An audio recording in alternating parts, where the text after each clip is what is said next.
LA 카운티 슈퍼바이저 위원회가 오늘 파리 기후협정 준수를 다시 다짐했습니다.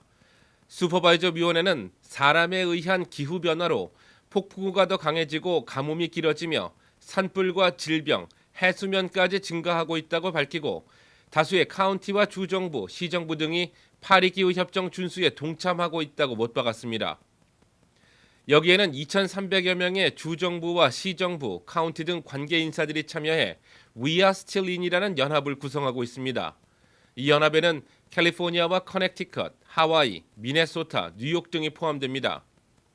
또한 슈퍼바이저 위원회는 오늘 카운티 정부가 정한 배기가스 제한 수치를 다시 리셋해 더 강한 목표치를 설정했습니다.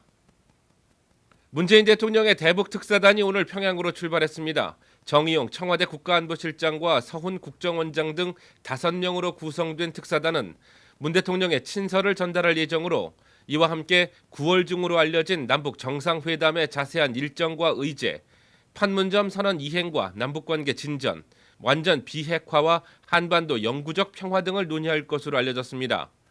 또한 계속 언급되는 종전선언에 대한 어느 정도의 진전도 나올 것이라는 예상입니다. 한편 이번 방북에서 김정은 위원장을 직접 만날 수 있는지는 아직 정확히 알려지지 않고 있습니다.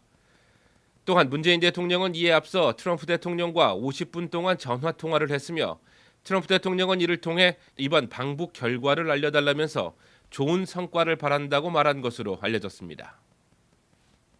캘리포니아 민주당 대표 에릭 바우먼이 어제 인앤아웃 버거에 대한 보이콧을 번복했습니다. 바우먼은 세크라멘토 비와의 인터뷰에서 자신이 올린 보이콧 인앤아웃 트윗에 대해 전혀 그럴 뜻이 아니었음을 밝혔습니다. 사실 바우먼의 트윗을 놓고 가주 민주당 측은 공식적인 입장이 아님을 즉각 밝혔으며 인앤아웃 측도 가주 공화당에 대한 기부뿐 아니라 민주당 측에도 공평하게 이루어졌음을 알린 바 있습니다. 캘리포니아 민주당 그것도 대표 자리에 앉은 인사가 올린 트위터는 결국 해프닝으로 정리됐지만 트럼프 대통령의 트윗을 공격하는 민주당임을 감안할 때 웃음거리로 전락한 느낌입니다. 또한 기업들에게 이렇게 당당히 기부금을 요구할 수 있다는 점은 현 정치판의 모습을 여지없이 드러내는 것으로 주민들을 위한다는 민주당에서 보이콧을 외쳤다는 것도 민주공화할 것 없이 비난받아 마땅할 법합니다. 바우먼의 트윗 이후 대부분 주민들의 반응은 인앤아웃 버거 편에 서 있었지만 일부는 인앤아웃 보이콧을 함께 외쳐 과연 이들이 민주당의 정신을 알고 있는지도 궁금해졌습니다. 지난 레이버데이 연휴 동안 LA 카운티에서 모두 149명이 DUI로 체포됐습니다. 이는 지난해 같은 기간 162건보다 조금 줄어든 수치입니다.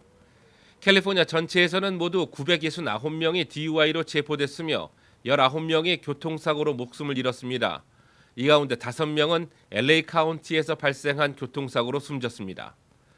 이 같은 수치는 캘리포니아 고속도로 순찰대 CHP가 내놓은 결과로 LAPD와 셰리프 등 다른 경찰력들의 보고가 합산될 경우 늘어날 것으로 전망됩니다. 애플에 이어 아마존도 시가총액 1조를 달성했습니다. 아마존의 주가는 오늘 한때 주당 2,050달러 50센트까지 올라갔습니다. 지난해 말 시가총액 9,000달러를 넘어선 아마존은 특히 올해 70% 주가 상승을 보이며 첫 1조 달러의 청신호가 들어왔지만 애플이 먼저 달성한 바 있습니다. 아마존닷컴으로 서적 판매를 시작한 아마존은 현재 누구나 이용하는 온라인 IT 기업으로 성장했습니다. 오늘 아침 기온이 뚝 떨어진 LA로는 내일에도 흐린 날씨로 하루를 시작하겠습니다. 낮 최고 기온은 80도 초반대로 전망되며 오후 들어 바람이 불겠습니다.